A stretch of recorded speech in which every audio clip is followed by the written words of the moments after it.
Hello बच्चों, welcome back to my YouTube channel Suraj chemistry classes.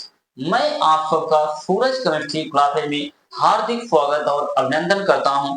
आज हम आप पढ़ने चल रहे हैं क्लास 12 का लेक्चर नंबर 5।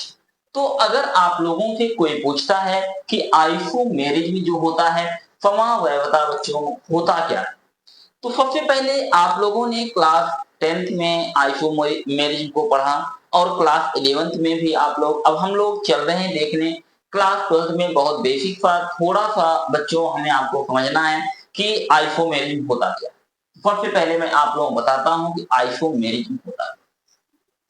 तो यहाँ पर मान लीजिए हमारे पास कोई ऑर्गेनिक कंपाउंड है, कार्बनिक यौगिक है। तो मैं ये कह सकता हूं कि मान लीजिए मेरे पास यहाँ पर बच्चों आ गया है C4H, मान लीजिए 10। तो यह एक हमारे पास क्या है, ऑर्गेनिक कंपाउंड है, कार्बनिक यौगिक है। तो मैंने क्या बोला कि ऐसे कार्बनिक यौगिक जिनके अणुसूत्र समान होते हैं और संरचनात्मक सूत्र भिन्न भिन्न होते हैं, तो ये आपस में क्या होते हैं, समावयवी होते हैं। और यह घटना ही क्या कहलाता है, समावयवता कहलाता है। जैसे मान लीजिए कि हमारे पास यहाँ पर है, यहाँ कितने कार्बन दिख रहे हैं बच्चों, 4 कार्बन हैं। तो सबसे पहले हम आप कितने कार्बन, 4 कार्बन को बना लेते हैं। ये हमारा 4 कार्बन हो गया। अब हम जानते हैं कि कार्बन जो होता है, कार्बन की वैलेंसी 4 होती है। तो मतलब यहाँ पर कितना हाइड्रोजन लगाना है, 3 हाइड्रोजन लगा देते हैं। यहाँ 2 दिख रहा है, कितना हाइड्रोजन लगाएंगे, 2 हाइड्रोजन।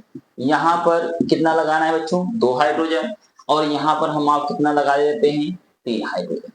तो यहाँ पर 3 2 5 5 2 7 7 3 10 और 1 2 3 4 हमारे पास क्या है, कार्बन है। तो हम आप समझते हैं कि ये जो ऑर्गेनिक कंपाउंड है, यह इसका ये स्ट्रक्चर हो गया। मान लीजिए कि मैंने आप लोगों को बताया है कि इनके जो समावयवी होते हैं, मैंने स्ट्रक्चर बताया था। एक स्ट्रक्चर इसे बोलते हैं नॉर्मल, मैंने बताया कि ब्यूटेन का, ये नॉर्मल क्या है, ब्यूटेन है। और एक स्ट्रक्चर मैंने और आप लोगों को बताया था, CH3 CH और CH2, सॉरी यहाँ पर CH3 और यहाँ ले लेते हैं CH। तो ये हमारा आपका कहलाता क्या है, आइसो, इसे बोलते हैं ब्यूटेन। तो हमारे पास ये एक हो गया आइसो ब्यूटेन और एक हो गया हमारा कौन सा ब्यूटेन है, नॉर्मल ब्यूटेन। तो हम देख रहे हैं कि यहाँ 1 2 3 4 4 कार्बन है। तो 4 कार्बन यहाँ दिखाई दे रहा। तो यहाँ पर 3 3 6 3 9 9 1 10, यहाँ क्या लिखा, 10। अब बहुत ध्यान पूर्वक समझिएगा कि समावयवता होता क्या है। तो मैंने क्या बोला कि 2 या 2 से अधिक, यहाँ पर 2 हैं बच्चों। तो मैंने कहा 2 या 2 से अधिक ऐसे कार्बनिक यौगिक जिनके अणुसूत्र, इसे हम आप क्या बोलते हैं, ये हमारा आपका कहलाता है अणुसूत्र बच्चों। तो ये हमारा क्या है, अणुसूत्र। तो मैंने क्या कहा कि जिनके अणुसूत्र क्या होते हैं, समान होते हैं। और संरचना सूत्र, देखिए दोनों के संरचना सूत्र क्या है, अलग अलग है। तो ये आपस में, ये दोनों आपस में समावयवी, इसे हम बोलते हैं समावयवी। तो मैंने क्या बोला कि ये आपस में क्या है, समावयवी है। और यही घटना ही हमारी क्या कहलाती है, समावयवता कहलाती है। तो आप लोग बच्चों समझ गया में आया कि समावयवता हमारा क्या होता है। तो मैंने यह कहा कि 2 या 2 से अधिक ऐसे कार्बनिक यौगिक जिनके अणुसूत्र क्या होते हैं, समान होते हैं। और संरचनात्मक सूत्र एक दूसरे से क्या होते हैं, भिन्न भिन्न होते हैं। तो ये आपस में क्या कहलाते हैं, आइसोमर। इसको हम आप बोलते हैं बच्चों आइसोमर। तो ये हमारा आपका आइसोमर कहलाता है। और यह घटना ही हमारा क्या कहलाता है, आइसोमेरिज्म कहलाता है, समावयवता कहलाता है। क्लियर है। तो ये हमारा आपका हो गया फॉर्मूला। तो हम आप पढ़ रहे हैं हेलो एल्केन। हैलो एल्केन जो हैलो एरीन होते हैं, ये बच्चों 3 प्रकार के आइसोमेरिन को यहाँ पर शो करते हैं। कितने प्रकार के आइसोमेरिन को? 3 प्रकार। सबसे पहले यहाँ पर हम आप देखते हैं चैन आइसोमेरिन, चैन आइसोमेरिन, और दूसरा ये शो करता है बच्चों, एक हमारा होता है पोजीशन आइसोमेरिन, और एक हमारा ये शो करने वाला है ऑप्टिकल, इसे बोलते हैं आइसोमेरिज। तो यहां पर आप लोग ये जानते रहिए कि चैन जो आइसोमेरिज में होता है, इसे हम आप कहते हैं श्रृंखला समावयवता। इसका हिंदी नाम है श्रृंखला समावयवता। और पोजीशन आइसोमेरिज में जो होता है, इसे हम आप कहते हैं स्थान समावयवता, स्थान समावयवता। और ये ऑप्टिकल आइसोमेरिज को हम आप बोलते हैं प्रकाशिक समावयवता, प्रकाशिक समावयवता। तो ये हमारा जो हैलो एल्केन जो होते हैं, मैंने क्या बोला कि हैलो एल्केन हमारे जो होते हैं बच्चों, यह भैया 3 प्रकार के आइसोमेरिज को शो करते हैं। कौन कौन सा? मैंने बोला कि चैन, पोजीशन और क्या? ऑप्टिकल। तो अब हम एक एक करके देखने चल रहे हैं। सबसे पहले हम आप देखेंगे कि हमारा जो चैन आइसोमेरिज होता है, चैन आइसोमेरिज बच्चों होता क्या है। हम देखते हैं बच्चों कि हमारा जो चैन आइसोमेरिज होता है, चैन आइसोमेरिज होता क्या है। तो सबसे पहले यहां पर हम आप समझेंगे कि चैन आइसोमेरिज को हिंदी में कहा जाता है श्रृंखला समावयवता, समावयवता।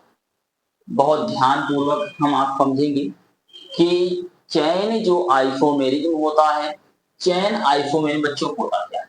मैं बहुत बेसिक लेवल पे आप लोगों को बता रहा हूं। अगर कोई भी बच्चा पहली बार क्लास ले रहा है तो उनको भी ये पूर्ण रूप से समझ में आएगा, कि छोटे बच्चे देख रहे हैं उनको भी ये समझ में आएगा, क्योंकि इतना ही बेसिक लेवल पे हम लोग चल ही रहे हैं। कि चैन आइसोमेरिज की जब बात करते हैं, तो हमारे प्यारे बच्चों आप सब लोग जानते हैं कि जो मूल हाइड्रोकार्बन होता है, सबसे पहले मैं एक चीज की बात यहां रखने वाला हूं, यहां पर फंडामेंटल हाइड्रोकार्बन, फंडामेंटल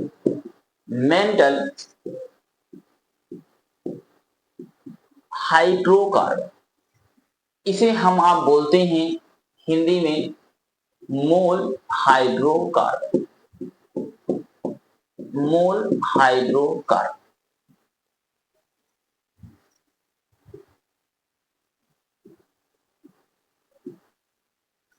ये हमारा आपका क्या हो गया? मोल हाइड्रोकार्बन। जैसे आप लोग बहुत ध्यानपूर्वक समझिए कि मोल हाइड्रोकार्बन क्या होता है। जो ये समझ लीजिए कि कोई कार्बन परमाणु है, उनकी श्रृंखला, सबसे लंबी जो कार्बन परमाणु की श्रृंखला होगी वही आपका क्या कहलाएगा? मूल हाइड्रोकार्बन। जैसे मैं एक स्ट्रक्चर के माध्यम से यहाँ पर सबसे पहले मैं आप लोगों को समझाने चल रहा हूं कि फंडामेंटल जो आपका हाइड्रोकार्बन होता है, ये बच्चों क्या होता है, इसके साथ श्रृंखला समूहता क्या कहलाता है। पूरा ए टू जेड एकदम विधिवत ढंग से मैं पढ़ाने चल रहा हूं, आप लोग देखिएगा। तो सबसे पहले हम लोग बात करेंगे चैन आइसोमेरिज। चैन आइसोमेरिज होता क्या है? तो चैन आइसोमेरिज जो होता है एक प्रकार का स्ट्रक्चरल आइसोमेरिज होता है। तो मैंने क्या बोला कि ऐसे संरचनात्मक समावयवता, ऐसे संरचनात्मक समावयवता जिनके मूल हाइड्रोकार्बन, मूल हाइड्रोकार्बन के कार्बन श्रृंखला में परिवर्तन कर देने से इनमें इनके भौतिक और रासायनिक गुणों में क्या आ जाए? परिवर्तन आ जाए। तो ऐसा जो समावयवता होता है क्या कहलाता है? श्रृंखला समावयवता। जैसे ध्यानपूर्वक अभी अभी मैंने आप लोगों को उदाहरण के तौर पे बच्चों बताया कि मान लीजिए मेरे पास C4 यहाँ पर क्या है? H10, यह हमारे पास मेरे प्यारे बच्चों एक कार्बनिक यौगिक मैंने ले लिया, जिनका हमें पता है कि मॉलिक्यूलर फार्मूला हमारा क्या है। तो यहां पर मैंने इनका बताया कि मॉलिक्यूलर जो फार्मूला होता है, तो मॉलिक्यूलर फार्मूला का अर्थ ये है बच्चा कि यहां पर भैया सूत्र इसका जो है C4H10 है। तो अब यहां पर कितने कार्बन ज्वाइंट हैं, 4 कार्बन को हम ज्वाइन करते हैं, तो ये हमारा बन गया एक हाइड्रोकार्बन। अब यहां पर हाइड्रोजन को फिट कर देते हैं, यहां 3 हाइड्रोजन, यहां पर 2 हाइड्रोजन, यहां 2 हाइड्रोजन, यहां पर कितने हाइड्रोजन बच्चों, 3 हाइड्रोजन। अब हम लोगों ने देखा कि ये इसकी जो सीधी श्रृंखला है, कितने कार्बन लगे सीधी श्रृंखला में, 4 कार्बन। तो यहां पर मैंने बताया 1, मान लीजिए 2, ये 3 और बच्चों ये हमारा क्या, 4। तो मैंने यह कहा कि ये हमारा एक क्या है, मूल हाइड्रोकार्बन। तो अब आप लोग समझिएगा कि मूल हाइड्रोकार्बन, मैंने क्या कहा कि ऐसे संरचनात्मक समवायता जिनके मूल हाइड्रोकार्बन के कार्बन श्रृंखला में, कौन सी श्रृंखला में, सिर्फ ध्यान दीजिए कार्बन श्रृंखला में अगर परिवर्तन कर दिया जाए तो इसका भौतिक और रासायनिक गुण क्या होता है, बदल जाता है। तो यहां पर आप लोग जानते रहिए कि इनके अगर अंदर परिवर्तन कर दिया जाए, इनका भौतिक और रासायनिक गुण क्या हो जाएगा, बदल जाएगा। तो हम देखते हैं कि यह समवायता जो है एक प्रकार का कौन समवायता कहलाएगा, श्रृंखला। तो यहां पर अब मान लीजिए कि इसमें कितने कार्बन है बच्चों, 4 है। तो 4 अगर कार्बन है, 4 से हम लोग कार्बन में अगर परिवर्तन करेंगे तो बहुत करेंगे, 3 का बना देंगे। तो ऐसी बात तो है नहीं, 4 आप लोगों के पास में 5 बना ले। तो यहां पर हम लोग देख रहे हैं, तो यहां मान लीजिए हमारे पास है CH3, तो CH3। अब ये CH2 मैं इसके ऊपर ले जा रहा हूं शिफ्ट करने के लिए, तो इसका एक हाइड्रोजन इसके पास शिफ्ट हो जाएगा। तो यहां पर आप लोग जरा देखिएगा, बहुत ध्यानपूर्वक समझिएगा, CH हो जाएगा। अब H जो है ये लेकर जाएगा, यहाँ क्या हो जाएगा, CH3 और यहाँ पर क्या हो जाएगा, CH3। अब ये जो हाइड्रोकार्बन दिख रहा है, इसमें मूल हाइड्रोकार्बन कितने हो गए, 1 2 3। तो अब हम लोगों ने देखा कि जो कार्बन श्रृंखला कितने की थी बच्चों, 4 की थी, अब वो कितने की हो गई, 3 की हो गई। तो ऐसा जो संरचना है ये आइसोमेरिज में जो है, ये कौन सा आइसोमेरिज है बच्चों, चैन आइसोमेरिज। अगर कार्बन श्रृंखला में परिवर्तन आएगा तो चैन आइसोमेरिज में। अब मान लीजिए एक मैं और दूसरा मॉलिक्यूलर फार्मूला ले लेता हूं। तो मान लीजिए मेरे पास है C5H, मान लीजिए 12। तो ये एक हमारा क्या है, ऑर्गेनिक कंपाउंड है। तो आप लोग जानते हैं कि यहाँ पर कितने कार्बन एग्जिस्ट कर रहे हैं बच्चों, 5 कार्बन। सबसे पहले बेहतर ढंग से 5 कार्बन बना लीजिए। यहां पर मैंने बना दिया कितने कार्बन, 5। कोई दिक्कत। तो यहां पर हम लोग ये देखते हैं कि अगर हमारे पास 5 कार्बन है तो इस कार्बन की वैलेंसी 1 दिख रही है, कितना लगाना है यहाँ पर हाइड्रोजन, 3 लगा दीजिए। यहाँ 2 दिखाई दे रहा है तो 2 लगा दीजिए। यहाँ 2 दिखाई दे रहा है बच्चों, 2 लगा दीजिए। यहाँ पर मान लीजिए 2 दिखाई दे रहा है, 2, और यहाँ पर 1 दिखाई दे रहा है तो 3 लगा दीजिए। अब यहाँ पर आप लोग बताएंगे मूल हाइड्रोकार्बन कितने की है, कितने श्रृंखला बनाया है बच्चों, 5 का बनाया है। तो पहले 1 2 3 4 बच्चों, कितना भैया, 5। तो अब ये अगर 5 का है तो हम लोग क्या करेंगे, 5 से कितने बनाएंगे, 4 का, 4 से हम लोग क्या करेंगे, 3 का बना लेंगे। तो अब इसमें हम लोग देख रहे हैं परिवर्तन कहां से करने वाले हैं, अब इस कार्बन को ले जाकर के इसके ऊपर रख दीजिए। तो देखते हैं क्या होता है बच्चा। तो यहाँ पर आप लोग जरा समझिएगा, तो यहाँ बन जाएगा CH3। अब यहाँ पर क्या हो जाएगा बताइए जल्दी, CH, और यहाँ क्या हो जाएगा, CH3। आगे क्या बचेगा बच्चों, CH2। तो आगे हमारा क्या है, CH3। अब बताइए मूल हाइड्रोकार्बन कितना का बचा। तो यहाँ हम लोग देख रहे हैं मूल हाइड्रोकार्बन क्या होता है, जो कार्बन की श्रृंखला सबसे लंबी होती है वही मूल हाइड्रोकार्बन होता है। तो यहाँ पर देखिए सबसे लंबी कार्बन श्रृंखला दिख रही है, 1 2 3 बच्चों 4। तो ये श्रृंखला कितने की हो गई, 4 की हो गई। तो कार्बन श्रृंखला में परिवर्तन आया, ये 5 का दिखाई दे रहा है, ये कितने का हो गया, 4 का। तो क्या देखते हैं 3 का बन सकता है। तो अगर हम इस CH2 को इस पे ले आके रख दें तो यहाँ का H इसके पास चला जाएगा, तो हमारा बनेगा क्या बच्चों, तो CH हमारे पास 3, इसके बाद C, इसके बाद ऊपर क्या है CH3। अब ये इधर चला जाएगा तो बन जाएगा CH3, तो यहाँ क्या हो जाएगा CH3। अब हम आप देख रहे हैं तो ये मूल हाइड्रोकार्बन कितने का हो गया 3 का बन गया। तो यहाँ पर हम लोग देख रहे हैं तो ये 1, ये 2, ये बच्चों क्या 3, तो यहाँ मूल हाइड्रोकार्बन में परिवर्तन आ गया। पहला मूल हाइड्रोकार्बन कितने का है 5 का है। अब दूसरे में कितना 4 और तीसरे में कितना हो गया 3।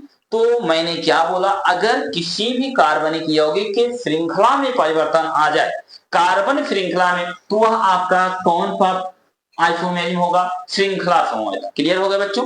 अब आगे हम लोग देखते हैं, कोई हाइड्रो एल्केन ले आता हूं, आप लोगों मैं दिखाना चाहता हूं कि बच्चों कैसे ये श्रृंखला समूहता को फो करेगा। और श्रृंखला समूहता को फो करने के लिए कम से कम हमारे पास 4 कार्बन परमाणुओं की आवश्यकता होती है। तो मान लीजिए कि अब मैं एक एल्किल हैलाइड लेकर आ रहा हूं। इसका एल्किल हैलाइड मान लीजिए कि अगर कभी भी आप लोगों बच्चों दिख जाए, मान लीजिए मेरे पास है C4, अब यहाँ से एक हाइड्रोजन निकाल करके एक यक्ष ले आकर रख दे रहे हैं। तो मान लीजिए मेरे पास यक्ष के स्थान पर C, अब यहाँ से एक हाइड्रोजन हटाएंगे तो कितना हो जाएगा 9, और यहाँ पे मान लीजिए मैं लगा देता हूँ Br। कोई समस्या बच्चों। तो C4 मेरे पास एक यौगिक है जो मैंने ले लिया बच्चों एल्किल हैलाइड। हम लोग देखते हैं कि इसका हमें आपको शो करना है चैन आइसोमेरिज्म। मान लीजिए सबसे पहले हम आप बनाते हैं, तो यहाँ पर मान लीजिए मेरे पास है बच्चों CH3, CH2, CH2 और यहाँ पर CH बच्चों। अब मान लीजिए कि हमारे पास कितना हाइड्रोजन है 4 कार्बन, 1 2 3 4 ले लिया, कोई दिक्कत नहीं। अब यहाँ पर कितने हाइड्रोजन एटम दिख रहे हैं 9, तो 3 2 5 2 7 7 2 9। अब एक जो बचा है हम क्या लगा देंगे यहाँ पर Br। तो आप लोगों ने देखा कि सबसे पहले आइसोमेरिज्म बनाने से पहले बच्चों आप लोगों को IPAC नामक लेजर सिस्टम आना चाहिए। तो यहाँ पर हम आप देख रहे हैं कि 1 2 3 4, बताइए आप लोग इसका IPAC नाम क्या होगा। इसे हम आप बोलेंगे क्या बच्चों, इसका IPAC नाम 1, इसे हम आप बोलेंगे ब्रोमो, और 4 कार्बन को क्या बोलते हैं ब्यूट, और सभी के बीच कौन सा बांध है बच्चा सिंगल बांध है। तो यहाँ पर मेरे प्यारे बच्चे लिख दीजिए N, तो 1 ब्रोमो क्या ब्यूटेन। अब यहाँ पर आप लोग ध्यान दीजिए, अगर कार्बन श्रृंखला कितने की है 4 की दिखाई दे रही है। अगर कार्बन श्रृंखला में परिवर्तन आएगा तभी कौन सा आइसोमेरिज्म होगा श्रृंखला समूहता। तो हम एक काम करते हैं, इस आपका जो ये CH2 है इसको पकड़ के यहाँ रख दिया जाए, पकड़ करके भैया रख दीजिए। तो इसका जो ये मान लीजिए पहला ये इसका क्या बना ये संरचना, दूसरी संरचना मान लीजिए मेरे पास है CH3, यहाँ पर मैं ये कहूं CH और यहाँ पर क्या हो जाएगा CH3 और यहाँ पर CH2 मेरे पास क्या है बच्चों Br।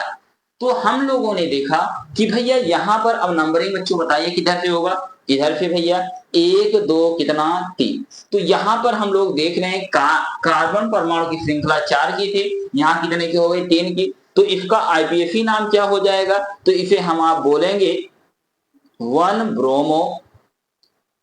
ब्रोमो। इसके बाद क्या हो जाएगा बच्चों 2 पर क्या आया है मेथिल, तो यहाँ 2 मेथिल। इसके बाद हम आप देख रहे हैं कि यहाँ पर हो जाएगा 3 कार्बन को बोलते हैं प्रो, और सिंगल बांड लगा है बच्चों तो इसे बोलेंगे N, तो इसका नाम हो गया 1 ब्रोमो 2 मेथिल बच्चों क्या प्रोपेन। तो आप लोग देखिए कि यहाँ पर कार्बन की श्रृंखला कितने की है बच्चों 4 की है, और यहाँ पर कितने की है 3 की है। तो ये एक दूसरे का कौन सा आइसोमेरिज्म है चैन आइसोमेरिज्म है। तो इसे हम आप क्या बोलते हैं श्रृंखला समूहता कहते हैं।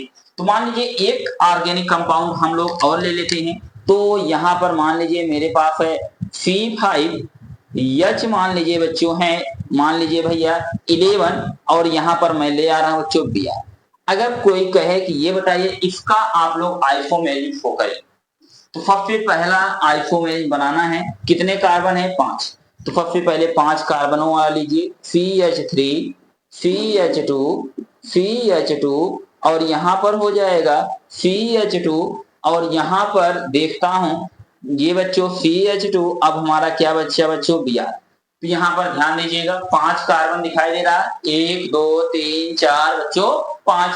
अब यहाँ पर आप लोग ये देखिएगा कि ये जो 5 हमारा कार्बन है इसके पास 3 2 5 5 2 7 7 2 9 9 2 11। तो 11 क्या है हाइड्रोजन और एक बच्चों था Br, तो मैंने लगा दिया Br। कोई समस्या भैया नहीं, बिल्कुल नहीं। तो अब हम आप देखते हैं कि इसका नाम हो जाएगा 1 2 3 4 बच्चों क्या 5। तो इसे हम आप बोलेंगे, इसका नाम हो जाएगा 1 क्या बोलेंगे ब्रोमो। अब 5 कार्बन को क्या बोलते हैं बच्चों पेंट और सिंगल बॉन्ड है तो एन, तो इसका नाम हो गया 1 ब्रोमो क्या पेंटेन। क्लियर हो गया। तो ये कार्बन श्रृंखला 5। अब आप लोग क्या करेंगे 5 से कितने की बनाएंगे 4 की। तो ये स्ट्रक्चर आप लोग देख रहे हैं बच्चों, तो यहाँ से मैंने आप लोग बताया था ये 5 से 4 का बन गया था। तो अब बताइए आप लोग क्या करेंगे, ये वाला ले जाकर के इसके पास रख दीजिए।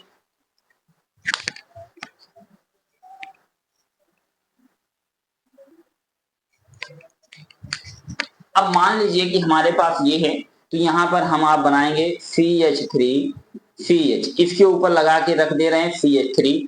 तो यहाँ क्या हो जाएगा बच्चों CH2 और यहाँ पर क्या लगा देंगे प्यारे बच्चों Br। तो अब बताइए नंबरिंग किधर से, लेफ्ट से कि राइट से। तो हम लोग राइट से चलेंगे। तो यहाँ 1 2 3 और बच्चों क्या 4। तो अब बताइए इसके नाम क्या होगा बच्चा। तो यहाँ पर हो जाएगा 1, इसे हम आप बोलेंगे 1 क्या ब्रोमो। अब यहाँ पर 3 पर क्या है बच्चों मेथिल, तो 3 क्या लिखेंगे मेथिल। अब इसके बाद कितने कार्बन हैं 4 कार्बन। तो 4 कार्बन को हम आप बोलते हैं ब्यूट और सिंगल बॉन्ड है तो एन। तो इसका नाम हो जाएगा 1 ब्रोमो 3 मेथिल। उसके बाद इसे 4 कार्बन को ब्यूट और सिंगल बॉन्ड है तो एन बना देंगे। अब मान लीजिए एक और हमारा बनेगा। अब इसको पकड़ करके इधर कर देते हैं बच्चों। तो यहाँ पर मैं एक स्ट्रक्चर जो है मान लीजिए यहाँ मैं बना दे रहा हूँ, स्पेस बिल्कुल ज्यादा है। तो यहाँ पर हमारा CH क्या 3, ध्यान दीजिएगा। इसके बाद ये वाला कार्बन इसको नीचे ले जा रहा हूं बच्चों, तो हो जाएगा CH3। अब यहां पर हो जाएगा CH3।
हम देखने चल रहे हैं बच्चों, यहां पर हम समझेंगे पोजीशन पोजीशन आइसोमेरिज। जो पोजीशन आइसोमेरिज होता है इसे हिंदी में हम आप बोलते हैं बच्चों स्थान क्या बोलते हैं समावयवता। अगर आप लोगों से कोई पूछता है कि स्थान जो समवायता होता है, हमारा स्थान समवायता होता क्या है, तो बहुत बेसिक सी चीज है भैया, आप लोग समझिएगा मेरे प्यारे बच्चों। तो यहाँ पर अगर कोई कहेगा स्थान समवायता का अर्थ क्या होगा, ऐसे कार्बनिक यौगिक जिनके मूल हाइड्रोकार्बन, बहुत ध्यान से समझिएगा, फिर से एक वर्ड ही यूज होने जा रहा है फंडामेंटल हाइड्रोकार्बन। हाइड्रोकार्बन मूल हाइड्रोकार्बन के कार्बन श्रृंखला, मूल हाइड्रोकार्बन के कितने बच्चों, कार्बन श्रृंखला में कोई परिवर्तन नहीं होता। सिर्फ इसमें क्या होगा हम आप देखेंगे कि अगर कहीं पर सबस्टिट्यूएंट ग्रुप आ जाए या आपका 5 चेन कहीं दिख जाए, 5 चेन, या दूसरा चीज ध्यान दीजिएगा सबस्टिट्यूएंट ग्रुप में परिवर्तन आ जाए, या तीसरा फंक्शनल ग्रुप, फंक्शनल ग्रुप। तो हम आप जानते हैं कि 5 चेन को हिंदी में बच्चों क्या कहते हैं, पार्श्व बोलते हैं, श्रृंखला। और हमारा सबस्टिट्यूएंट ग्रुप को हम आप बोलते हैं प्रतिस्थापक समूह, प्रतिस्थापक समूह। और ये हमारा फंक्शनल जो होता है इसे हम आप बोलते हैं क्रियात्मक, बोलते हैं समूह। तो बच्चों बहुत विशेष रूप से ध्यान दीजिएगा कि यहाँ पर होता क्या है। मैंने क्या कहा कि ऐसे संरचनात्मक फॉर्म जिनके मूल हाइड्रोकार्बन के कार्बन श्रृंखला में कोई परिवर्तन नहीं होता है, सिर्फ इनके, मैंने बोला कि 5 चेन या प्रतिस्थापक समूह या क्रियात्मक समूह में परिवर्तन हो जाने से इनके भौतिक और रासायनिक गुण क्या होते हैं, बदल जाते हैं। तो इस प्रकार का समवायता ही क्या कहलाता है, स्थान समवायता कहलाता है। ध्यान पूर्वक समझिएगा, मैं एल्किल हाइलाइट पे लेकर के शुरू करने वाला, टाइम ज्यादा वेस्ट नहीं करूंगा। तो मान लीजिए एक कार्बनिक यौगिक हमारे पास है, तो हम आप लेते हैं यहां पर मान लीजिए है बच्चों CH, मॉलिक्यूलर फार्मूला ले रहे हैं। तो मान लीजिए हमारे पास है C3H, मैं कह दूं बच्चों मेरे पास है H7, और मान लीजिए यहाँ पर है Br। यह एक हमारा क्या है, एल्किल हैलाइड है, क्योंकि यहाँ पर क्या आया है, Br आया है। तो यहाँ कितने कार्बन दिखाई दे रहा है, तो 3 कार्बन। तो सबसे पहले 3 कार्बन मेरे प्यारे बच्चों आप लोग ऐसे बना लीजिए। अब कार्बन की वैलेंसी तो आप लोग जानते ही हैं, तो यहाँ पर कितना हो जाएगा, तो यहाँ CH3 हो जाएगा, यहाँ CH2 हो जाएगा, और यहाँ पर CH2, 3 2 5 2 7, और आगे मेरे प्यारे बच्चों लगा दीजिए भैया क्या, Br। कोई दिक्कत, कोई समस्या नहीं। अब यहाँ पर मैंने क्या कहा कि ऐसे कार्बनिक यौगिक जिनके मूल हाइड्रोकार्बन, ये मूल हाइड्रोकार्बन पहले आप लोग चूज कर लीजिए, ये आपका क्या है, मूल हाइड्रोकार्बन में किसी भी प्रकार का परिवर्तन नहीं होना है, सिर्फ इनके यहाँ पर ये आपका क्या है, प्रतिस्थापक समूह। तो मैंने क्या बोला, यहाँ प्रतिस्थापक समूह में परिवर्तन होगा। तो यहाँ सबसे पहले नंबरिंग 1 2, यहाँ पर 3। तो इसका IPAC नाम आप लोग जानते हैं, बोलेंगे 1 ब्रोमो, और 3 कार्बन को हम आप बच्चों क्या बोलते हैं, प्रोप कहते हैं। तो यहाँ लिखेंगे प्रोप, और सिंगल बॉन्ड है तो क्या लगा देंगे N, तो इसका नाम हो गया 1 ब्रोमो क्या, प्रोपेन। अब मान लीजिए कि अगर मैं ये क्या करूं, Br को यहां से पकड़ करके इस पे रख दूं, तो इसके मूल हाइड्रोकार्बन में कोई परिवर्तन नहीं आएगा। तो यहाँ पर हो जाएगा CH3। अब यहाँ पर अगर इसका हाइड्रोजन एक इधर चला जाएगा, Br इधर चला आएगा, तो यहाँ पर हमारा क्या हो जाएगा बच्चों, यहाँ हो जाएगा Br, और यहाँ पर क्या आ गया, CH3। कोई समस्या? तो अब बताइए नंबरिंग चाहे जिधर पे, चाहे लेफ्ट से करिए चाहे राइट से करिए, तो यहाँ पर हो जाएगा 1 2 क्या बच्चों, 3। तो इसका नाम हो जाएगा मेरे प्यारे बच्चों, तो इसे हम आप बोलेंगे 2 ब्रोमो क्या हो जाएगा हमारा, ये 3 कार्बन को बोलते हैं प्रोप, और सिंगल बॉन्ड तो N, तो इसका नाम हो गया 2 ब्रोमो क्या बच्चों, प्रोपेन। क्या यहाँ पर देखिए मूल हाइड्रोकार्बन कितना का है, 3 का, तो यहाँ भी कितने का है, 3 का। तो क्या इसके कार्बन मूल हाइड्रोकार्बन के कार्बन श्रृंखला में परिवर्तन आया? बिल्कुल नहीं, कोई चेंजेस बच्चे इसमें नहीं आया। तो सिर्फ इसमें क्या आया, प्रतिस्थापक समूह में चेंजेस आ रहा है। तो अगर प्रतिस्थापक समूह में सिर्फ चेंजेस आएगा तो ऐसा आइसोमेरिज्म हमारा क्या कहलाएगा, पोजीशन आइसोमेरिज्म कहलाता है। क्लियर है, कोई समस्या? कोई समस्या नहीं बच्चों। अब मान लीजिए कि मैं एक कार्बनिक यौगिक और ले रहा हूं, तो अगर मैं ये कहूं कि आप लोग यहाँ पर मान लीजिए दूसरा यौगिक मैं ले लेता हूँ C4H9, मान लीजिए मेरे पास आ गया Cl। तो यहाँ पर ये एक क्या है, हाइड्रोएल्केन है। तो यहाँ पर कितने कार्बन दिखाई दे रहे हैं, 4 कार्बन। तो पहला हमारा जो काम है, सबसे पहले 4 कार्बन बनाएंगे। तो यहाँ पर 1 2 3 बच्चों कितना भैया, 4। तो आप लोग जानते हैं यहाँ पर कितना। तो सबसे पहले यहाँ CH3 CH2, तो यहाँ CH2, यहाँ पर हो जाएगा CH2 और यहाँ क्या लगाना है, Cl। तो पहले आप लोग नंबरिंग कर लीजिए, 1 2 3 4। तो यहाँ पर हो जाएगा 1 2 3 बच्चों 4। तो अब बताइए इसका नाम क्या हो जाएगा, इसे हम आप बोलेंगे, क्या बोलेंगे बच्चों। तो यहाँ पर हमारा क्या है, 1 क्या बोलते हैं, क्लोरो। तो 4 कार्बन है, तो 4 कार्बन को क्या लिखना है, ब्यूट लिखना है। सिंगल बॉन्ड है तो मेरे प्यारे बच्चों लगा दो N। तो 1 क्लोरो, ये क्या बन गया, ब्यूटेन। कोई समस्या बिल्कुल नहीं। अब हम क्या करेंगे, इसमें किसी भी प्रकार का चेंजेज नहीं आना चाहिए। किसमें, मूल हाइड्रोकार्बन में। फिर इसमें अंदर इसको ले जाइए, इधर कर दीजिए। तो यहाँ बन जाएगा CH3 CH2 और यहाँ CH और यहाँ पर हो जाएगा CH3। तो इधर हम आप लगा देते हैं बच्चों क्या, यहाँ पर सॉरी Cl है, तो यहाँ लगा देते हैं Cl। तो अब बच्चों आप लोग बताइए नंबरिंग किधर से होगा, लेफ्ट की राइट से। तो हम लोग देख रहे हैं लेफ्ट से करेंगे तो 1 2 3 पे आ रहा है, तो राइट से करेंगे तो 1 2 पर आ रहा है। तो किधर से मिनिमम नंबर, तो मिनिमम नंबर देने के लिए 1 2 3 और बचा 4।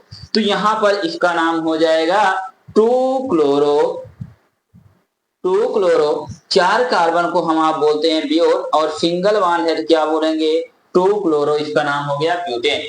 तो यह एक हमारा क्या है, ऑर्गेनिक कंपाउंड है। तो ये एक दूसरे का कौन सा आइसोमेरिक को कर दिए हैं, तो यहाँ पर पोजीशन आइसोमेरिक, क्लियर हो गया। तो अगर बच्चों आप लोगों से कोई पूछता है कि पोजीशन आइसोमेरिक, चेन आइसोमेरिक, तो आप लोग बिल्कुल बना सकते हैं, कोई दिक्कत कोई समस्या नहीं। तो अब मैं आप लोगों क्वेश्चन के माध्यम से मैं आप लोगों को बताने चल रहा हूं कि कोई अगर आप सबसे पूछता है बच्चों, तो ये बताइए भैया कि यहाँ पर एक कार्बनिक यौगिक अगर मैं दे दूं, तो मैं ये कहूं कि भैया आप लोग बताइए संभावित समवायों की संख्या कितनी। तो मैं दे रहा हूं, देखता हूं बच्चों आप लोग कर पाते हैं। तो मान लीजिए मैं आपको दे देता हूं C4H9 और मेरे पास है Br। यह बच्चों एक क्या है, कार्बनिक यौगिक है, जिनका मैंने अणुभार अणुसूत्र आप लोगों को दे दिया। तो आप लोग बताइए कि इस स्ट्रक्चर के माध्यम से कितने संभावित समवायु बन सकते हैं। तो पहला काम आप सब क्या करेंगे, सबसे पहले यहाँ पर मेरे प्यारे बच्चों 4 कार्बन है, तो CH3 CH2, यहाँ CH2, यहाँ CH2 और हम क्या लगाएंगे बच्चों, Br। तो ये बताइए इसका आइसोमेरिक जो बनेगा, सबसे पहले इसका नाम लिखेंगे 1 2 3 क्या बच्चों 4। तो इसका नाम हो जाएगा, तो बन गया यहाँ पर 1 ब्रोमो। क्या बनेगा, 4 कार्बन को बोलते हैं ब्यूट और सिंगल बॉन्ड है तो N। तो इसका नाम हो गया 1 ब्रोमो क्या, ब्यूटेन। अब हम लोग देख रहे हैं कि यहाँ पर 4 जो है, अब हम लोग इसको अगर Br को इधर ले आते हैं, तो मान लीजिए हमारे पास बच्चों बन जाएगा CH3 CH2 CH और यहाँ पर हो जाएगा CH3, यहाँ पर हमारा क्या हो जाएगा, Br। कोई समस्या बच्चों यहाँ पर। तो अब आप लोग जानते हैं कि यहाँ पर अब यहाँ 1 2 3 4, तो ये इसका कौन सा आइसोमेरिक बन रहा है, कौन सा आइसोमेरिक मेरे प्यारे बच्चों बताइए जल्दी से। तो इसका नाम हो जाएगा 2 ब्रोमो ब्यूटेन। बहुत ध्यान से समझिएगा, 2 ब्रोमो इसे बोलेंगे ब्यूटेन। अब देखिए आप लोग जरा, जब भी आइसोमेरिज्म को देखना हो बच्चों, आप लोग भैया सबसे पहले वर्ड रूट के पास जाइए। तो यहाँ पर भी ब्यूट का मतलब क्या है, 4 है। यहाँ भी ब्यूट का मतलब कितना है, 4 है। तो क्या कार्बन श्रृंखला में कोई परिवर्तन हुआ, नहीं हुआ। अगर कार्बन श्रृंखला में परिवर्तन नहीं दिखाई दे रहा है, तो कौन सा आइसोमेरिज्म होगा आपका, पोजीशन आइसोमेरिज्म। क्लियर हो गया। अगर कार्बन श्रृंखला में परिवर्तन आ जाए तो इसका मतलब क्या हो गया, चैन आइसोमेरिज्म। तो ये एक दूसरे का कौन सा आइसोमेरिज्म है, कौन सा आइसोमेरिज्म भैया, पोजीशन आइसोमेरिज्म। अब मान लीजिए मैंने आप लोगों को बताया था अगर 4 कार्बन है तो किस प्रकार से कार्बन श्रृंखला में परिवर्तन करेंगे, तो इसको ले जाकर के हम इधर कर देंगे। तो यहाँ बन जाएगा बच्चों, बन जाएगा CH3 और CH, यहाँ पर हो जाएगा CH3 CH2 और यहाँ पर क्या हो जाएगा बच्चों Br। कोई समस्या भैया? तो यहाँ पर अब बताइए नंबरिंग 1 2 3, तो अब इसका नाम हो जाएगा 1, इसे बोलेंगे ब्रोमो। इसके बाद यहाँ पर क्या हो जाएगा 2 पर बन जाएगा बच्चों क्या मेथिल। तो उसके बाद कितना कार्बन है 3 कार्बन को बोलेंगे प्रोप और सिंगल बॉन्ड है तो क्या लगाएंगे एन, तो इसका नाम हो गया 1 ब्रोमो 2 मेथिल क्या बच्चों प्रोपेन। तो यहाँ पर ये अब इसका कौन सा आइसोमेरिज्म है जल्दी बताइए। अब यहाँ ब्यूट है, यहाँ पर क्या है प्रोप। तो अब कार्बन श्रृंखला में क्या आ गया परिवर्तन। अगर कार्बन श्रृंखला में परिवर्तन आ गया तो ये कौन सा आइसोमेरिज्म होता है मेरे प्यारे बच्चों जल्दी बताइए। तो ये एक दूसरे का कौन सा आइसोमेरिज्म है, तो मैंने बोला कि ये चैन आइसोमेरिज्म होगा। क्लियर? तो अब यहाँ पर ध्यान दीजिएगा, अब हम लोग क्या कर सकते हैं इस Br को, अब यहाँ पर इसको ये क्लोज कर दीजिए, इस Br को इधर ले जाते हैं तो यहाँ बन जाएगा CH3 CH3 और यहाँ लगा दीजिए Br और यहाँ पर क्या हो गया CH3। तो यहाँ पर हम आप देखते हैं तो सबसे पहले 9 का हाइड्रोजन 3 3 6 3 9 और 4 कार्बन है बच्चों तो 1 2 3 4, कोई दिक्कत कोई समस्या नहीं ना। तो अब देखते हैं इसका नाम क्या हो जाएगा जल्दी बताइए आप लोग। तो यहाँ नंबरिंग 1 2 3, तो यहाँ हो जाएगा 2 क्या हो जाएगा ब्रोमो और यहाँ पर क्या हो जाएगा 2 बच्चों क्या मेथिल। तो और इसका हो जाएगा क्या बच्चा, तो यहाँ 3 कार्बन है तो बोलेंगे प्रोप और सिंगल बॉन्ड है तो एन, तो इसका नाम हो जाएगा 2 ब्रोमो 2 मेथिल क्या हो गया बच्चों प्रोपेन। क्लियर? तो ये एक दूसरे का कौन सा आइसोमेरिज्म है, तो इसका ये कौन सा आइसोमेरिज्म है चैन आइसोमेरिज्म। और इसका ये कौन सा आइसोमेरिज्म है, यहाँ देखिए प्रोप है और यहाँ पर भी क्या प्रोप। अगर यहाँ दोनों में कार्बन श्रृंखला में कोई परिवर्तन नहीं तो ये एक दूसरे का पोजीशन। क्लियर? तो ये आप लोग पहचान सकते हैं। तो अब ध्यान दीजिएगा, अगर कहीं पर बच्चों एक बहुत ही इंपॉर्टेंट चीज है, कहीं पर दिखाई दे C4 H9 और X, ये अगर कहीं पर दिखाई दे तो ये कितने आइसोमेरिज्म को शो करता है बच्चों 4। कितने भैया 4। तो हम देखते हैं कि यहाँ पर Br भी आ सकता है Cl भी आ सकता है। तो मैंने बताया था यहाँ क्या क्या लिया जाएगा F ले लीजिए Cl ले लीजिए Br ले लीजिए और बच्चों क्या I। अगर ये चारों X के स्थान पर जोड़ देंगे तो वो कितने आइसोमेरिज्म शो करेंगे 4। कौन कौन सा बच्चों ये रहा भैया हमारा क्या 4। तो अगर कोई समस्या तो आप लोग बताइए। मान लीजिए बच्चों अगर हमारे पास आ जाए तो मैं एक क्वेश्चन के माध्यम से बच्चों आप लोगों में समझाने चल रहा हूं। तो सबसे पहले ध्यान दीजिएगा,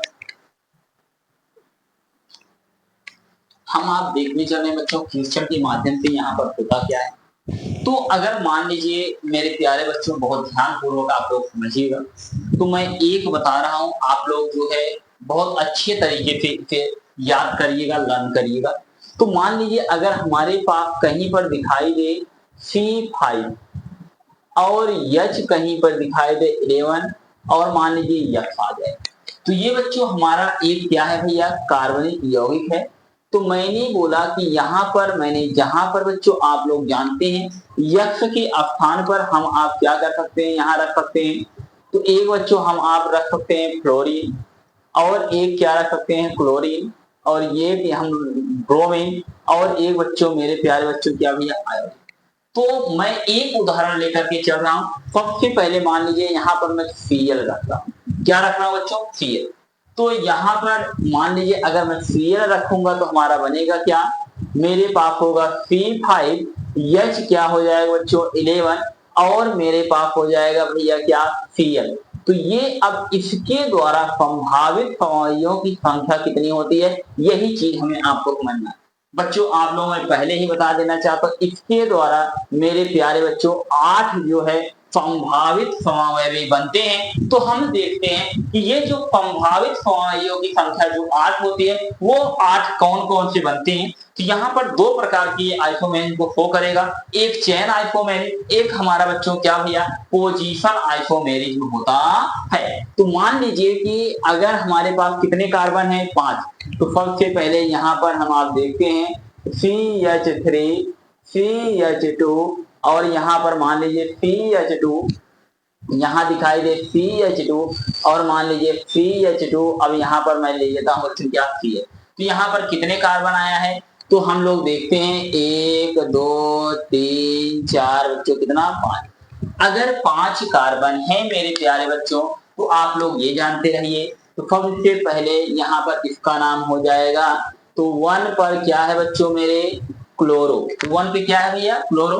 उसके बाद 5 कार्बन को क्या बोलते हैं पेंट बोलते हैं, और सिंगल बॉन्ड है तो हम आप क्या लगा देंगे, तो इसका नाम हो जाएगा 1 क्लोरो क्या बच्चों पेंटे। क्लियर है।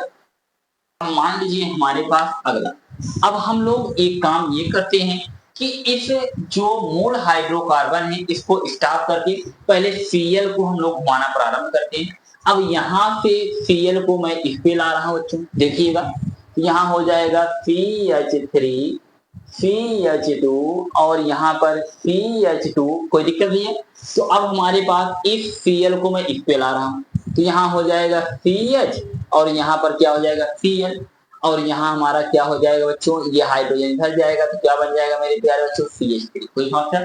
तो अब बताइए इसका आईपीएसी नाम क्या हो जाएगा, तो यहाँ हो जाएगा 1 2 3 4 क्या बच्चों 5। कोई दिक्कत। तो अब हमारा क्लोरो किस पर आया 2 पर आया, तो हम लोग लिखेंगे 2 मेरे प्यारे बच्चों हो जाएगा क्या क्लोरो। अब 5 कार्बन को हम आप क्या बोलते हैं पेंट बोलते हैं, तो यहाँ लिखेंगे पेंट और सिंगल बॉन्ड है तो एन लगा देंगे, 2 क्लोरो क्या बन गया पेंटे। कोई दिक्कत। अब हम इस Cl को किधर ले जाएंगे इधर ले जाएंगे, तो हाइड्रोजन इधर शिफ्ट हो जाएगा, तो बन जाएगा CH3 तो CH2 और यहाँ CH और यहाँ पर हो जाएगा Cl और यहाँ पर हो जाएगा CH2 मेरे प्यारे बच्चों CH क्या। कोई दिक्कत। चाहे नंबरिंग लेफ्ट से करिए चाहे राइट, कोई समस्या नहीं। तो हम लोग देख लेते हैं 1 2 3 4 बच्चों क्या 5, कोई समस्या। तो अब बताइए यहाँ पर इसका बन जाएगा, इसका नाम हो जाएगा 3 पर क्या हो गया मेरे प्यारे बच्चों क्लोर। 5 कार्बन है तो लिख देंगे पेंट और सिंगल बॉन्ड है तो क्या लिखेंगे भैया, कोई समस्या नहीं है। तो अब ये बताइए बहुत ध्यान से समझिए, यहाँ पर भी हमारा क्या है पेंट है, यहाँ पर भी क्या है पेंट है, और यहाँ पर भी क्या है पेंट। तो क्या मूल हाइड्रोकार्बन की कार्बन श्रृंखला में परिवर्तन हुआ, बिल्कुल नहीं हुआ। तो ये एक दूसरे का अभी कौन सा आइसोमेरिज बने हैं पोजीशन आइसोमेरिज, कौन सा आइसोमेरिज मेरे प्यारे बच्चों पोजीशन।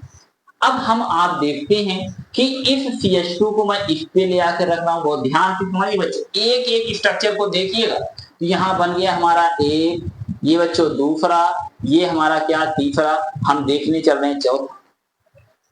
अब अगर इस CH2 को इधर ले जाएंगे तो इसका हाइड्रोजन इधर, तो बन जाएगा CH3। अब इसका हाइड्रोजन इसके पास जाएगा, तो यहाँ CH और मेरे प्यारे बच्चों यहाँ क्या हो जाएगा CH3। कोई समस्या। तो यहाँ पर आगे क्या आएगा, तो अब आप लोग जानते हैं आ जाएगा CH2, तो आगे फिर क्या हो जाएगा CH2 और यहाँ पर क्या आ जाएगा CH। कोई समस्या बिल्कुल नहीं। तो अब आप लोग बताइए नंबरिंग लेफ्ट से की राइट से, तो पहले कार्बन पर कुछ नहीं मिल रहा है, यहाँ पहले कार्बन क्या है Cl, तो यहाँ पर हो जाएगा 1 2 3 मेरे प्यारे बच्चों, कोई दिक्कत। तो यहाँ पर इसका नाम हो जाएगा 1 क्या हो जाएगा क्लोरो। अब 3 पर हमारा क्या आया मेरे प्यारे बच्चों मेथिल, तो 3 क्या हो गया मेथिल। अब हम लोग देख रहे हैं 4 कार्बन है मेरे प्यारे बच्चों, तो यहाँ पर 4 कार्बन, 4 को हम आप बोलते हैं ब्यूट और सिंगल बॉन्ड लगा है तो क्या लिखेंगे एन, तो इसका नाम हो जाएगा 1 क्लोरो 3 मेथिल क्या हो जाएगा ब्यूटेन।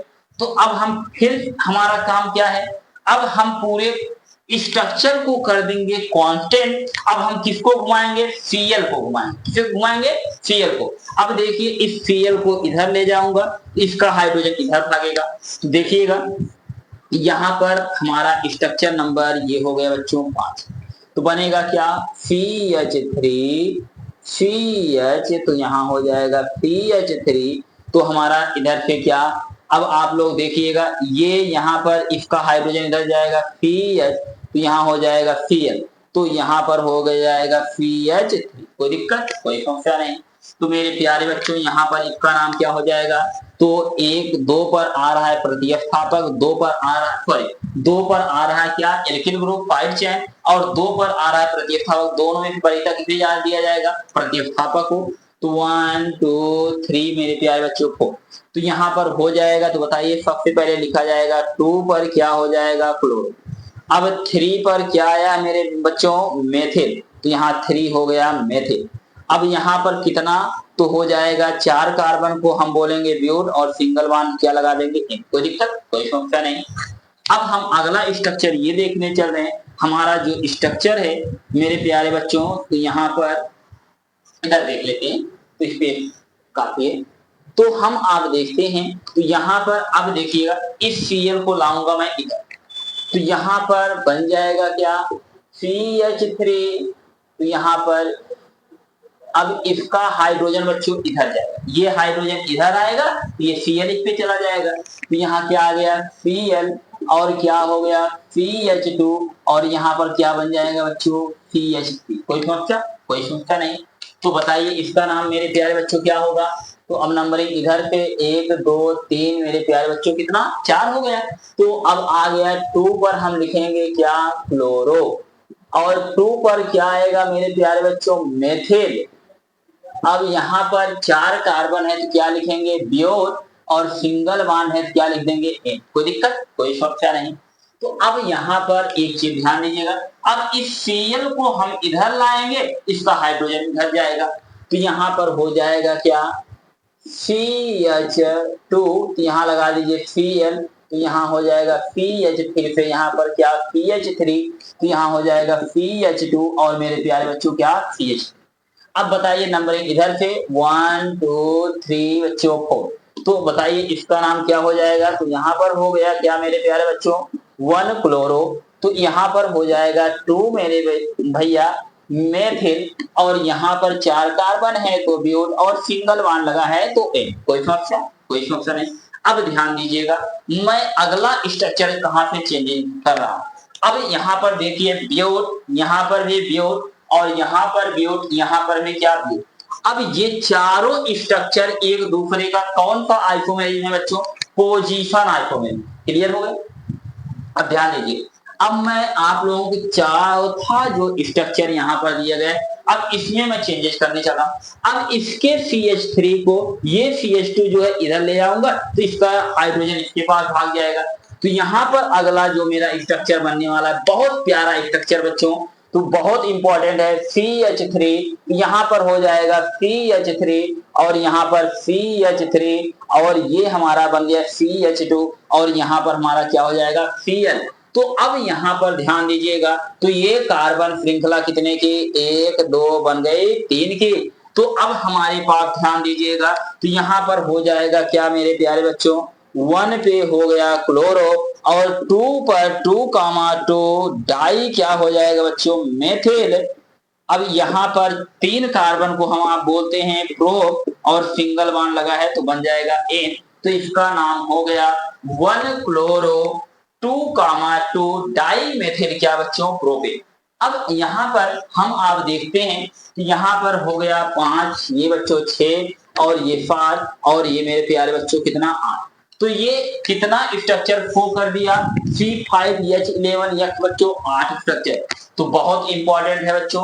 तो आप लोग जो है इस स्ट्रक्चर को बहुत ध्यान पूर्वक समझ लीजिए और मैक्सिमम जितना ज्यादा आप लोग प्रैक्टिस करेंगे इस पे उतना बेहतर आप लोगों का आइसोमेरिक होने वाला। तो अब आप लोग जो है बना करके आप लोग कमेंट कीजिएगा।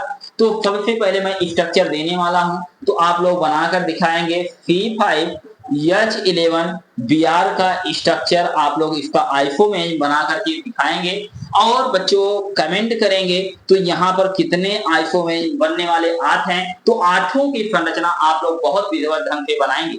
तो ये हमारा रहा कौन सा आइसोमेरिक चैन और पोजीशन। अब अगर कोई पूछेगा कौन सा चैन है कौन सा पोजीशन, अगर कार्बन श्रृंखला में परिवर्तन आ जाए तो चैन आइसोमेरिक। अगर आप लोग मैंने बोला कि प्रतिस्थापक समूह 5 चैन और फंक्शनल ग्रुप में अगर चेंजेस आता है तो वो कौन सा आइसोमेरिक पोजीशन आइसोमेरिक। तो ये आप लोग ध्यान दीजिएगा। अगर मैं ये कहूं ये इसका ये जहां पर कार्बन परमाणु संख्या समान रहेगी वो आप लोग जानते रहिए, जहां अलग हो जाए तुरंत आप लोग बच्चे चले जाइएगा कि चैन आइसोमेरिक पार्ट। तो ये एक एक चीज आप लोग ध्यान दीजिएगा। अब अगला हमारा जो टॉपिक है ऑप्टिकल आइसोमेरिक।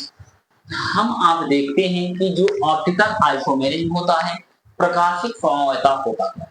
सबसे पहले आप लोग ये जानते रहिएगा, क्लास 11th में बच्चों आप लोग ऑप्टिकल आइसोमेरिज्म को पढ़ चुके हैं। तो यहाँ पर होता क्या है, तो यहाँ पर सबसे पहले हम लोग ये देखते हैं कि जो ऑप्टिकल आइसोमेरिज्म होता है वो होता क्या है।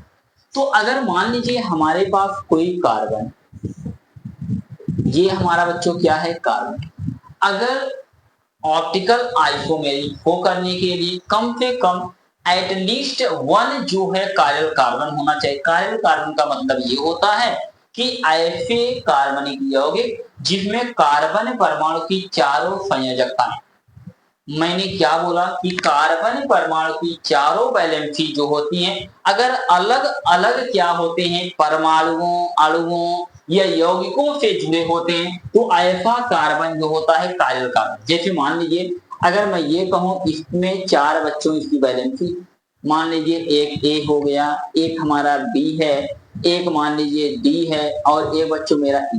तो यहाँ पर चार वैलेंसी दिख रही है, चारों क्या है, अलग अलग है। तो अगर चारों अलग अलग हैं तो ये ऑप्टिकल आइसोमेरिज्म शो करेगा, अगर अलग अलग नहीं है तो ऑप्टिकल आइसोमेरिज्म शो नहीं करेगा। तो सबसे पहले यहाँ पर आप लोग देखिएगा, तो यहाँ पर अगर कोई कहेगा ऑप्टिकल आइसोमेरिज्म होता क्या है, तो ऐसे कार्बनिक यौगिक जिनके कार्बन जो श्रृंखला होती है, कार्बन के अंतराकाशीय व्यवस्था में परिवर्तन हो जाने से जिनका गुण बदल जाता है, तो उसे हम आप क्या बोलेंगे, प्रकाशिक आइसोमेरिज्म कहते हैं। तो यहाँ पर हम देख रहे हैं कि ये जो हमारा कार्बन है इसे हम आप बोलते हैं कायरल कार्बन। ये क्या है बच्चों, कायरल कार्बन। तो अगर किसी भी कार्बनिक यौगिक में कायरल कार्बन पाए जाते हैं तो वो क्या शो करेगा, ऑप्टिकल आइसोमेरिज्म। तो मान लीजिए ऑप्टिकल आइसोमेरिज्म शो करने के लिए एक इमेज की आवश्यकता होती है, एक दर्पण की आवश्यकता होती है। तो अब इसके सामने अगर आप लोग देखिएगा, दर्पण के सामने खड़े हो जाएंगे तो सामने आपका सबसे पहले ई दिखाई देगा, फिर बच्चों सी, फिर यहाँ पर ए और यहाँ पर फिर बच्चों क्या डी, और ये क्या भैया आपका यहाँ पर क्या बच्चों बी। तो आप लोगों ने देखा कि इनके संरचना सिर्फ क्या होती है, पलट जाती है। तो ये समन्वयता क्या कहलाता है, प्रकाशिक समन्वयता। मैंने क्या बोला कि प्रकाशिक समन्वयता में जो होता है कम से कम एक कायरल कार्बन परमाणु का होना अति आवश्यक होता है। जैसे मैं ये कहूं कि मान लीजिए मेरे पास एक ये कार्बनिक यौगिक है, मैं यहाँ पर ले लेता हूँ बच्चों CH3, तो यहाँ पर मैं ले लेता हूँ H, और यहाँ पर मान लीजिए मैं ले लेता हूँ C2H5, और यहाँ पर मैं बच्चों ले ले रहा हूँ भैया Br। तो यहाँ पर देखिएगा कार्बन की चारों वैलेंसी क्या है, अलग अलग से जुड़ी है। तो ये आपका क्या शो करेगा, ऑप्टिकल आइसोमेरिज्म क्या करता है, शो करता है। तो यहाँ पर आगे क्या हो जाएगा मेरे प्यारे बच्चों, C2H5, तो यहाँ पर सॉरी यहाँ पर H5 आगे हो जाएगा। तो ये आपका कार्बन, इधर क्या रहेगा CH3, तो यहाँ पर क्या बच्चों Br, और यहाँ पर मेरे प्यारे बच्चों क्या H। तो ये इसका कौन सा आइसोमेरिज्म है, ऑप्टिकल आइसोमेरिज्म। तो यहाँ पर ऑप्टिकल आइसोमेरिज्म जो होता है, ऑप्टिकल आइसोमेरिज्म में किसी भी कार्बनिक यौगिक के भौतिक और रासायनिक गुणों पर कोई परिवर्तन नहीं आता। तो ये चीज हमेशा ध्यान दीजिएगा कि अगर कोई ऑप्टिकल आइसोमेरिज्म कोई हैलो एल्केन या हैलो एरिन शो कर रहे हैं तो इसके फिजिकल और केमिकल प्रॉपर्टी पर कोई भी चेंजेस नहीं आता है, सिर्फ उनके क्या होती है, व्यवस्थाओं में क्या होता है, परिवर्तन हो जाता है। यही हमारा क्या कहलाता है बच्चों, ऑप्टिकल आइसोमेरिज्म। तो ये हमारा कुछ क्लास 11th में हम लोग बहुत डीपली इसको पढ़ेंगे। तो यहाँ पर फिर थोड़ा सा टॉपिक था, इसलिए बच्चों यहाँ पर मैं फिर रैप अप करता हूँ। तो ये आपका जो है ओवरऑल जो है ऑप्टिकल आइसोमेरिज्म में मैंने आप लोगों को आइसोमेरिज्म के बारे में बताया। तो सबसे पहले मेरे प्यारे बच्चों ये रहा आज का हमारा टॉपिक। तो आप लोग एक जो है आइसोमेरिज्म बताएंगे कि शो करेगा कि नहीं करेगा। तो मान लीजिए मेरे पास है बच्चों CH3, अगर मैं ये कहूँ C, तो यहाँ पर मेरे प्यारे बच्चों Cl है, और यहाँ पर मान लीजिए मेरे पास लगा देता हूँ C2H5, और यहाँ मैं लगा देता हूँ C3H7। तो क्या ये ऑप्टिकल आइसोमेरिज्म शो करेगा कि नहीं करेगा? अगर करेगा तो इसका ऑप्टिकल आइसोमेरिज्म